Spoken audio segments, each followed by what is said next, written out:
Hello বন্ধুরা, welcome to another flute tutorial video. আজকের ভিডিওতে আমি আপনাদেরকে শেখাবো কিভাবে খুব সহজে বাঁশিতে আপনারা কোমল স্বরগুলা বাজাবেন এবং সাথে সাথে দেখাবো কিভাবে আপনারা কড়িমাটাও বাজানো শিখবেন। তো বন্ধুরা চলুন দেরি না করে আমরা ঝটপট দেখে নিই ফ্লুট লেসন 11।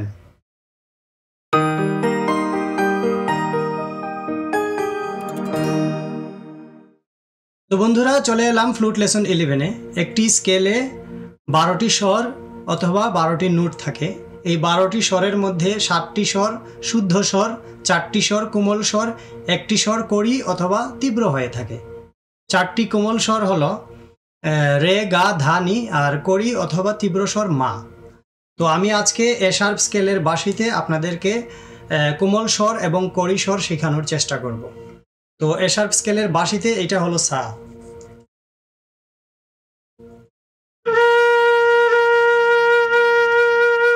এটা হলো সা। এখন কোমল রেটা হবে সা শুদ্ধ রে, এর ঠিক মাঝখানের স্বরটা কোমল রে হবে। আবার বলছি সা শুদ্ধ রে এর মাঝখানের স্বরটা হবে কোমল রে। তাইলে আমরা সা কোমল রে শুদ্ধ রে কিভাবে বাজাবো দেখি।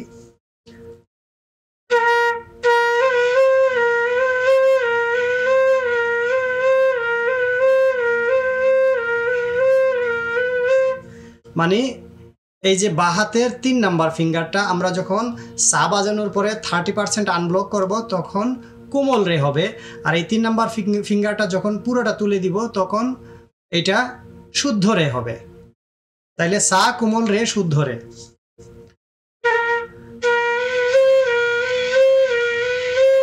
এটা সা কোমল রে শুদ্ধ রে বাজালাম। এবার কোমল গা। কোমল গাটা হবে শুদ্ধ রে এবং শুদ্ধ গায়ের ঠিক মাঝখানের স্বরটা কোমল গা হবে। শুদ্ধ রে শুদ্ধ গায়ের মাঝখানের স্বরটা কোমল গা হবে। আপনারা আরেকটা টেকনিক, ফিঙ্গারের টেকনিকটা আপনাদেরকে বলে দিই। কোমল স্বর বাজানোর ক্ষেত্রে আপনারা ফিঙ্গার যদি আপনারা পারেন সাইডে 30% আনব্লক করবেন, আর যদি সম্ভব হয় উপর থেকে নিচেও 30% আনব্লক করে বাজানো যায়। তো যেখানে আপনারা কমফোর্ট ফিল করেন, যেমন আমি অনেক সময় সাইটেও 30% আনব্লক রাখি, অনেক সময় উপরে 30% আনব্লক রাখি। যেমন আমি কোমল রেটা বাজাচ্ছি, 30% সাইডে আনব্লক রাখছি। আপনারা চাইলে উপরেও আনব্লক রাখতে পারেন, যেটাতে আপনারা কমফোর্ট ফিল করেন। এবার কোমল গা বাজাবো, এই যে শুদ্ধ রে।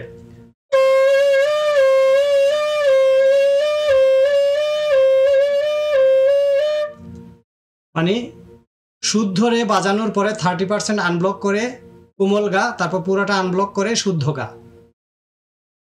এরপর আসলাম মা। মায়ের ক্ষেত্রে আমরা শুদ্ধ মাটা কিভাবে আমরা শিখছিলাম, মানে 30% গাটা 30% আনব্লক করলে শুদ্ধ মা আসবে। এই যে গা মা।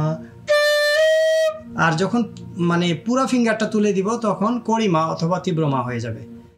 তাইলে আমরা কড়িমার ক্ষেত্রে আমি বিশেষ করে শুদ্ধ মা বাজাই উপরের দিকে 30% আনব্লক করে উপরের দিকে, আর পুরোটা ছেড়ে কড়িমা। তাহলে গা শুদ্ধ মা কড়িমা।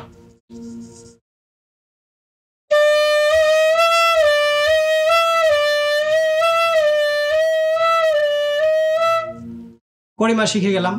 এখন আমরা শিখব কোমল ধা। কোমল ধাটা হলো পা এবং শুদ্ধ দায়ের ঠিক মাঝখানের স্বরটা হলো কোমল ধা। সেম আগের টেকনিকেই আমরা কোমল ধা বাজাবো। আমরা আগে পাটা তুলে নেই,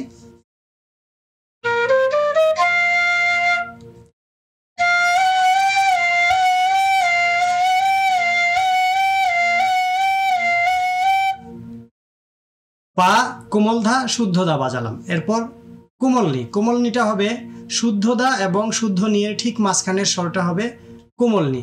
এইখানেও শুদ্ধ দা বাজানোর পরে আপনারা 30% ফিঙ্গার আনব্লক করে শুদ্ধ দাতে যাবেন, তাইলে শুদ্ধ নিতে যাবেন। শুদ্ধ দা কোমলনি শুদ্ধনি। শুদ্ধ দা বাজানোর পরে 30% আনব্লক করলে কোমলনি, পুরাটা আনব্লক করলে শুদ্ধ নিতে চলে যাবে। আমরা আগে ধা বাজাই,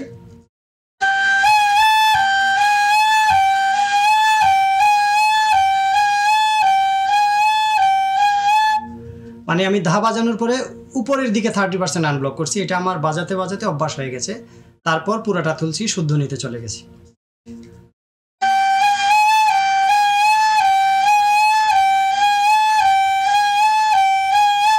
তারপর আমরা শুদ্ধনির পরে সাথে চলে যাব। তো বন্ধুরা, এইভাবে করে আপনারা বাঁশিতে কোমল স্বর এবং কড়ি স্বর মানে বাজানোর চেষ্টা করবেন। আশা করি এই টেকনিকগুলো অ্যাপ্লাই করলে খুব সহজে আপনারা স্কেলের যে কোনো স্কেলের কোমল স্বর এবং কড়ি স্বর বাজাতে পারবেন। তো বন্ধুরা, আজকে এইটুকুই থাক। Thank you for watching this video.